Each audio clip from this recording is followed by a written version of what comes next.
Hello everyone, welcome to my channel IGNOU tutorial. आज काफ़ी time बाद मैं आ रही हूँ वीडियो बनाने। आज मैं आप लोगों को BPSC 143 state politics in India इसके बारे में एक इम्पॉर्टेंट क्वेश्चन दूंगी जो मोस्टली आता है और ये जानना ज़रूरी है। क्वेश्चन है आपका, discuss the development models in following states. पहला आता है आपका पंजाब। यहाँ का डेवलपमेंट मॉडल क्या है, क्या रहा है यहाँ का डेवलपमेंट मॉडल, उसके बारे में मैं इसमें डिस्कस करूँगी। With in this framework Punjab has its own specific model of transformation.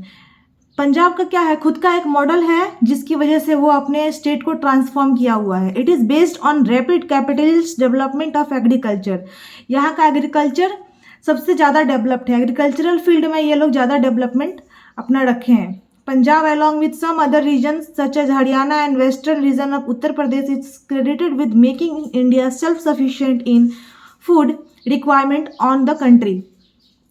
Punjab के अलावा हमारा जो उत्तर प्रदेश है और हरियाणा है, यहाँ भी एग्रीकल्चर के मामले में डेवलपमेंट सबसे ज़्यादा है। Punjab was a major saviour of country which suffer due to food shortage in 1960s। 1960s में जब खाने का लाले पड़े हुए थे, आफत आया हुआ था, तब पंजाब ने इन लोगों की जान बचाई थी, वहाँ के लोगों की फूड को भेजकर। मतलब यहाँ पे प्रोडक्शन सबसे ज़्यादा होता है। The food crisis was compounded by war with China and monsoon failure.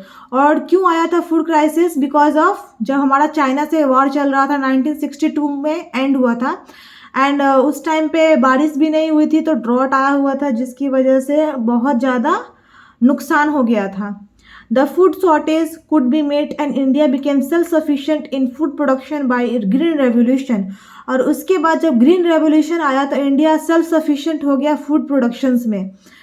Green revolution का मतलब है कि high yielding varieties of seeds, chemical and fertilisers.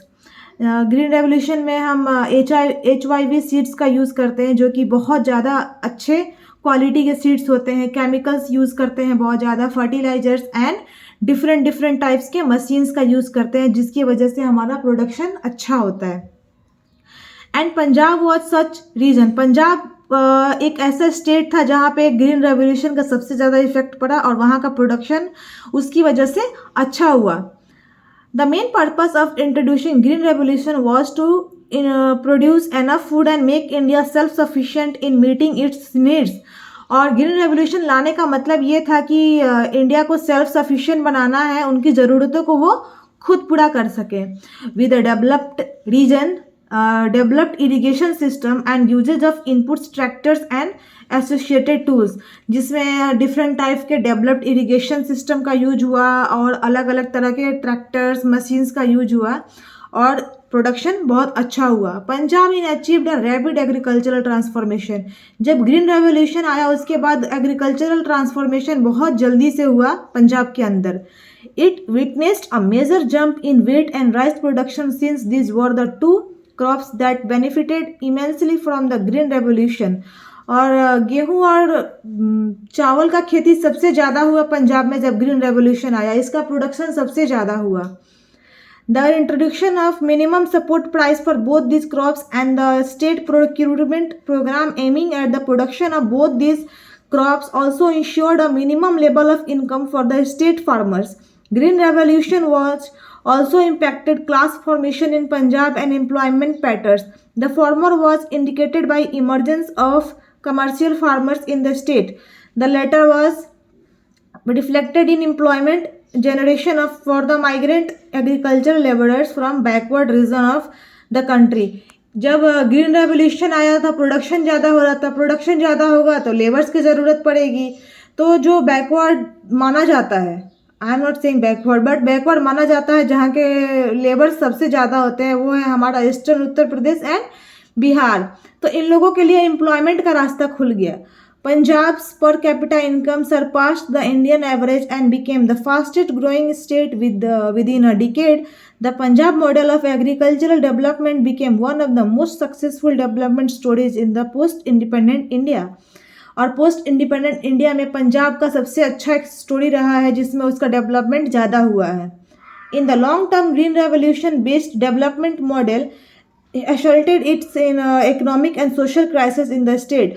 और इस ग्रीन रेवोल्यूशन डेवलपमेंट के बाद एक सोशल क्राइसिस आया पंजाब में, जो कि over emphasise on agricultural resulted into multiple problems. Soon Punjab witness अ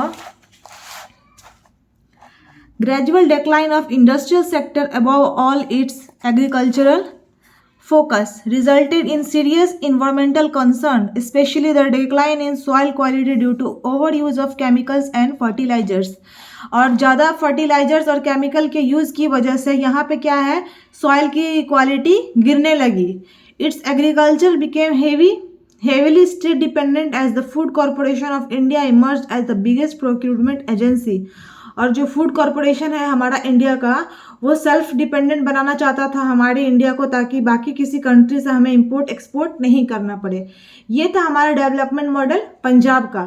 अभी हम केरला का नहीं जानेंगे, गुजरात का क्या है डेवलपमेंट मॉडल ये देखेंगे। Unlike Kerala which has been regarded as the model based upon welfarism, sorry मैं इसको नेक्स्ट वीडियो में कवर करती हूँ, वीडियो ज़्यादा लंबा हो जाएगा। अभी के लिए सिर्फ पंजाब का कवर अप करते हैं, नेक्स्ट वीडियो में हम गुजरात का देखते हैं। Thank you.